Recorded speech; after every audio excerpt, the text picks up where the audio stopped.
Tudo bem, pessoal? Hoje a gente vai conversar sobre alguns gêneros que a gente costuma ler desde pequenos e que a gente traz então esse conhecimento afetivo sobre eles e a gente vai então apresentar um pouco as características, né, desses gêneros e discutir um pouco o uso que eles têm, social, enfim, a gente vai estudar de uma forma um pouco mais universitária, mais acadêmica esses gêneros. São eles o mito, a lenda, a fábula e o conto de fada, que é um gênero que nos acompanha desde a infância, né?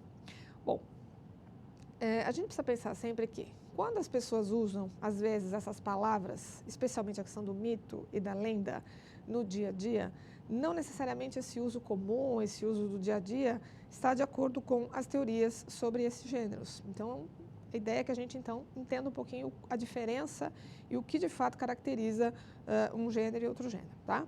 Claro que existem várias teorias que vão explicar essa diferença, ou em algum momento até alguns pesquisadores vão ver semelhanças entre os dois, mas a gente vai procurar então falar um pouquinho do consenso dessas diferenças, assim, na grande maioria dos pesquisadores, né?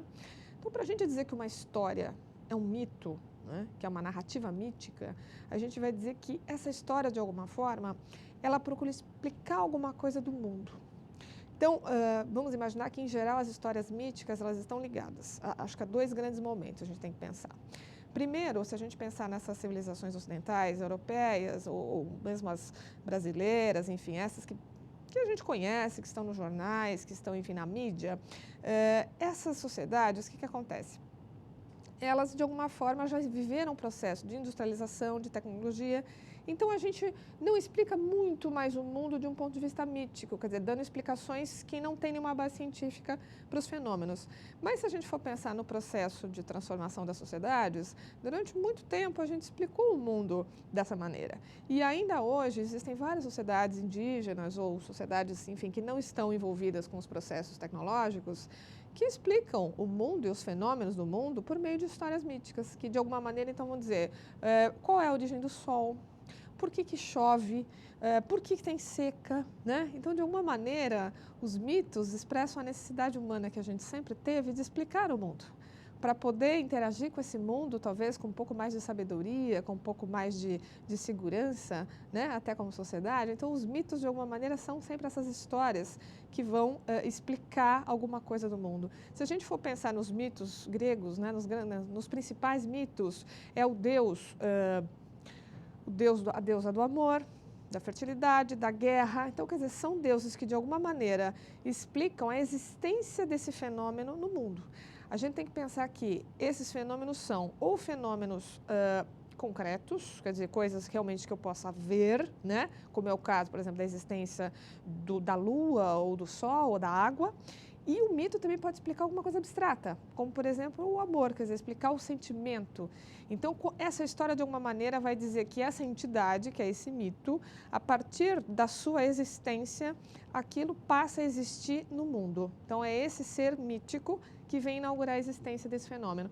E aí, dá uma explicação por que isso passou a existir, né? Quer dizer, a história desse mito vai explicar por que isso passou a existir na nossa história ou na história daquela sociedade. Quando a gente pensa numa lenda, que a gente está cercado de lendas, né? E as lendas, enfim, já não têm esse objetivo, normalmente, de explicar coisas do mundo natural, né? De fato, dar uma interpretação do porquê das coisas, né? As lendas estão muito mais próximas de nós, inclusive na atualidade, acho que sempre estarão.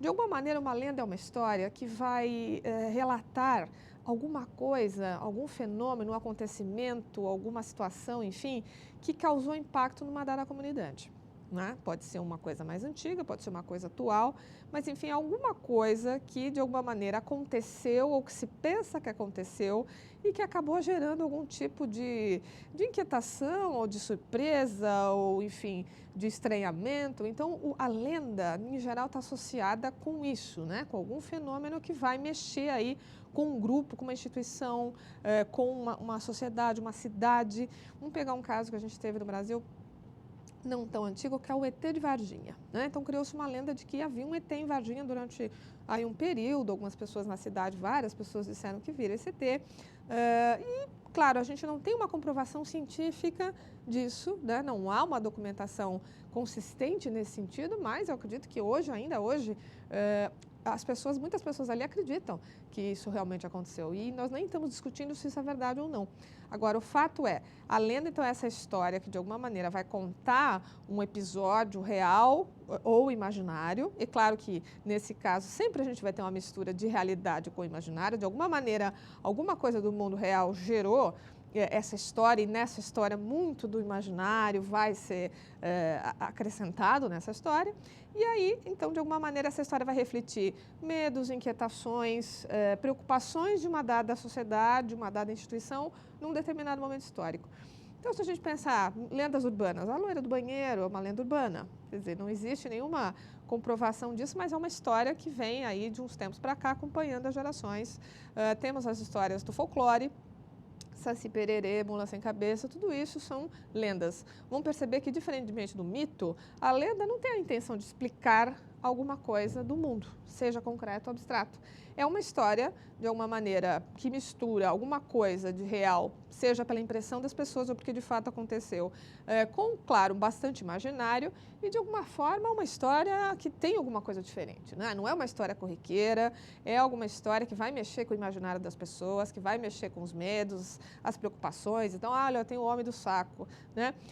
E é difícil de detectar a origem desses episódios, né? Algumas pesquisas dizem, por exemplo, que essa questão do Homem do Saco era uma preocupação que existia mesmo com essa questão da violência, com essa coisa da criança ser molestada, isso até mais, de um ponto de vista mais antigo, na rua, né? Que é uma realidade que a gente vê muito menos hoje.